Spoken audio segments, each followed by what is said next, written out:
जनाब संजय राऊत यांनी असा दावा केला की कॉकरोच जनता पार्टी किंवा झुरळ पार्टी स्थापन करण्यात आली आहे। या झुरळ पार्टीला सरकार घाबरले।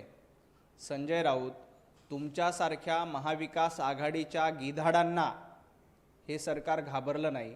ज्या गिधाडांनी कोविडच्या काळामध्ये मुंबईकरांच्या टाळूवरचं लोणी खाल्लं, अशा गिधाडांना सरकार घाबरलं नाही, तर या झुरळांना घाबरण्याचं काही कारण नाही।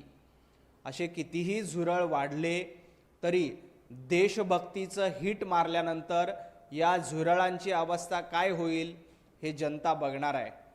या झुरळांची कशी बंदोबस्त करायचा, या झुरळांची अडचण कशी दूर करायची हे आमच्या घरातल्या प्रत्येक माता भगिनीला माहीत असतं। कारण घरामध्ये किचनमध्ये सातत्यानं झुरळ येत असतात आणि माता भगिनी या झुरळाचा बंदोबस्त वेळोवेळी करत असतात। त्यामुळे आमच्याकडे देशभक्तीचं हिट आहे आणि या देशभक्तीच्या हिटच्या माध्यमातून या झुरळाचा निश्चितपणे बंदोबस्त केला जाईल। जाणीवपूर्वक काही लोक या देशातल्या जेनझीला बदनाम करण्यासाठी, तरुणाईला बदनाम करण्यासाठी अशा पद्धतीची षडयंत्र वापरतात।